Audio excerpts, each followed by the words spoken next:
Kalau ada satu hal yang bisa dilakukan seseorang dan itu membuat Rasulullah Shallallahu Alaihi Wasallam takjub kepadanya, kira-kira mau nggak melakukan itu? Mau nggak jadi orang seperti itu? Mau nggak dianggap sebagai orang yang istimewa, yang membuat Rasulullah takjub? Check it out.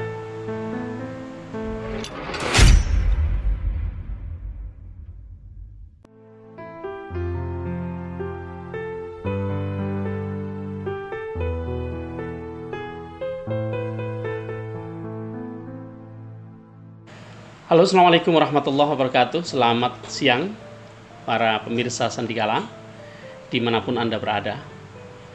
Semoga semuanya, para pemirsa, bapak-bapak, ibu-ibu, teman-teman semuanya sehat ya. Saya baru aja pulang Jumatan, tadi kebetulan ke masjid tidak bawa HP, jadi tidak sempat membuat live ketika khutbah ya. Jadi saya sampaikan saja di rumah. Teman-teman semuanya yang dirahmati Allah, saya perlu menyampaikan ini karena ini sebuah pelajaran yang baik untuk semuanya ya, untuk semua orang, bahkan tidak hanya kita yang beragama Islam ya, untuk semuanya yang berkenan untuk mendengarkan sebuah pesan ini. Nah, mudah-mudahan berguna ya untuk semua yang mendengarkan. Kita berlomba-lomba untuk membuat orang suka. Kita sering berusaha untuk membuat setiap orang suka. Untuk kalau bisa orang kemudian admire itu mengagumi. Tapi sebenarnya bukan itu tujuan kita di dalam hidup ini. Yang kita cari hanyalah ridha dari Allah Subhanahu wa Ta'ala. Namun menjadi istimewa ketika ada seseorang yang Rasulullah takjub kepadanya.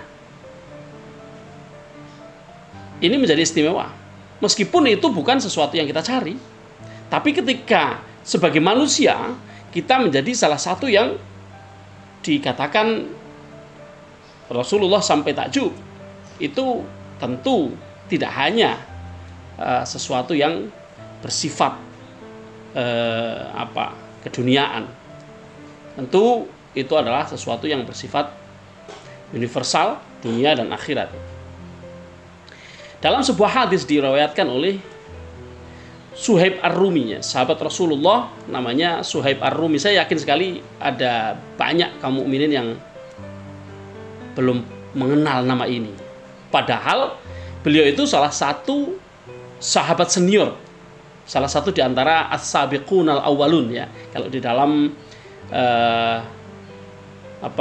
konteks sahabat Rasulullah itu ada yang disebut sebagai as-sabiqunal awwalun, itu orang-orang yang mula-mula beriman kepada Rasulullah, kepada Allah dan Rasulnya ketika Rasulullah mulai berdakwah. Kalau dihitung sahabat Suhaib Ar-Rumi ini yang nama aslinya Suhaib bin Sinan bin Malik ya, itu dia termasuk salah satu di antara 30 orang pertama yang beriman ya. Oke, artinya beliau ini sebenarnya adalah seorang sahabat senior, tapi sayang tidak banyak dikenal oleh kaum mukminin ya. Makanya saya jelaskan sedikit ya. Kenapa kok disebut Ar-Rumi? Padahal kan ketika Rasulullah Shallallahu Alaihi Wasallam itu berdakwah itu kan awal-awalnya di Makkah, sampai mereka yang disebut as-sabiqunal awwalun itu, as-sabiqunal awwalun itu tentu adalah orang-orang yang tinggal di Makkah. Nah, ini sedikit saya singgung lah. Sahabat Suhaib Ar-Rumi disebut Ar-Rumi karena Ar-Rumi ini adalah Romawi ya, dinisbatkan kepada Romawi. Karena dia itu adalah seorang yang asalnya dari Basrah. Ketika Romawi menguasai daerah itu, dia kemudian menjadi seorang budak dan di sana ya.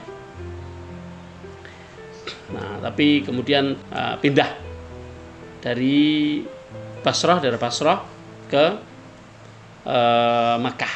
Nah, beliau mengenal Rasulullah tentu saja dalam waktu yang lama sehingga menjadi salah satu yang percaya di awal-awal Rasulullah menyampaikan dakwahnya. Nah, itu sekelumit tentang orang yang sebenarnya sangat istimewa tapi tidak banyak dikenal. Oke. Sahabat Suhaib ini menceritakan sesuatu dari Rasulullah sallallahu alaihi wasallam. Rasulullah mengatakan begini, "Ajaban li amril mu'mini." Sungguh menakjubkan seorang mukmin itu. Kondisi, keadaan seorang mukmin itu menakjubkan. Tapi apa yang menakjubkan? Nah, gitu. Sungguh menakjubkan. Kalau Rasulullah takjub itu pasti sesuatu yang luar biasa kan? Inna amrohu kulluhu khairun.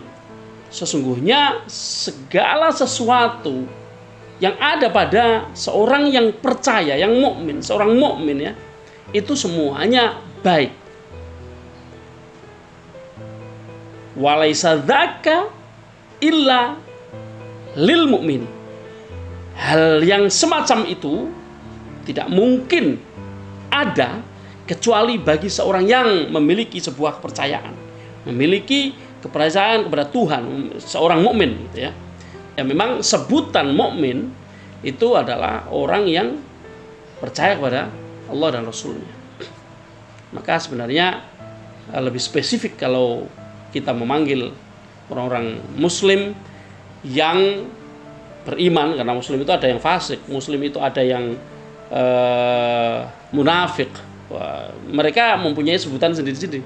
Ada ulai kaumul fasiqun, ya, orang-orang yang fasik. Ya, kemudian ada yang disebut sebagai al-munafiqun ya. Ada juga yang disebut sebagai mukmin ya. Makanya kalau di dalam Al-Qur'an memanggil orang-orang ini sebagai ya ayyuhalladzina amanu, orang-orang yang beriman. Karena yang tidak beriman tidak diseru kan, tidak dikasih tahu. Orang-orang yang percaya dikasih tahu, orang-orang yang tidak percaya ya diabaikan. Itu, tidak dikasih tahu. Adapun kalau kemudian mereka mulai percaya karena melihat bukti ya, baru nanti akan terpanggil sendiri dengan panggilan ya ayyuhalladzina amanu gitu. Oke, itu jadi melebar sedikit, tapi saya teruskan hadisnya. Sungguh mengherankan keadaan seorang mukmin itu. Karena sesungguhnya segala sesuatu yang ada pada dirinya itu semuanya khair, semuanya baik. Dan hal itu tidak mungkin terjadi kecuali pada orang yang mukmin, orang yang percaya. Apa yang baik itu? Nah, ini. In asobathu sarra, kalau dia ditimpa atau dia mendapatkan kemudahan, kebahagiaan, kelapangan. Nah, sarra itu artinya itu. Kebahagiaan, kelapangan, kemudahan, segala sesuatu yang tidak membuat orang sedih, itu adalah sarra. Syakaro, maka dia akan bersyukur. Orang kalau mendapatkan kebaikan, dia bersyukur. Jadi in asobathu as-sarra syakaro fakana khairon lahu. Kalau karena nggak mungkin khairun ya, fakana lahu khairon atau fakana khairon lahu. Khairon dulu baru lahu. Kemudian wa in asobathu dharra, kalau atau ketika seorang yang percaya itu tertimpa kesulitan, kesempitan, ketidakmudahan, kesedihan, segala sesuatu yang tidak bisa membuat seseorang mudah tersenyum, mudah tenang hatinya, itu adalah dharra. Ketika seseorang ditimpa itu, sabaro, dia sabar, fakana khairon lahu, maka keadaan itu tentu baik baginya. Nah, ini kenapa begitu? Kenapa kok saya penting menyampaikan ini? Gini, para murid saya. Dua hal ini biasanya orang hanya bisa melakukan satu, yaitu apa? Kalau suka bersyukur. Itu pun sering banyak yang lupa bersyukur. Padahal yang dituntut adalah kalau enak bersyukur, kalau nggak enak sabar. Karena dengan syukur dan sabar, syukur di satu keadaan, sabar di keadaan yang lain, maka keadaan yang baik dan keadaan yang buruk semuanya baik baginya. Keadaan yang menyulitkan, keadaan yang membahagiakan, keadaan yang menyenangkan, keadaan yang menyedihkan, keadaan yang baginya segalanya terasa mudah, dan keadaan yang baginya segalanya terasa sulit, semuanya dihadapi dengan cara yang tepat, yaitu syukur dan sabar. Maka apapun keadaan yang ada pada dirinya itu baik. Sehingga orang tidak akan bisa dikatakan, orang yang demikian itu tidak akan bisa dikatakan sebagai orang yang tidak baik. Nah, hal inilah yang membuat Rasulullah takjub. Makanya beliau mengatakan ajaban li amril mu'minin. Nah, saya di depan mengatakan kebanyakan orang hanya bisa salah satu. Ketika hanya bisa salah satu, apalagi lebih banyak lagi orang di zaman ini ya, di zaman kala bendu ini, lebih banyak lagi orang yang baik dilihat buruk, sulit dilihat lebih sulit lagi, mudah dilihat sulit, apalagi yang sulit dilihat lebih sulit lagi. Sehingga yang muncul adalah hal-hal yang negatif. Yang muncul adalah caci maki. Kita bisa melihat ya di video-video, konten-konten, ada begitu banyak komentar-komentar yang negatif, padahal yang disampaikan adalah hal-hal yang baik. Nah, ini bentuk bahwa orang seperti itu, Anda kalau menonton ini ya silakan dirasakan sendiri dalam hati Anda. Karena ini hadis, bukan saya yang ngomong. Ini saya menyampaikan hadis. Orang yang demikian itu nggak ada baiknya. Karena semua nampak buruk. Padahal yang buruk bukan keadaan, yang buruk bukan apa yang nyata, tapi yang buruk adalah apa yang ada di dalam tempurung kepalanya. Selamat siang, sampai jumpa.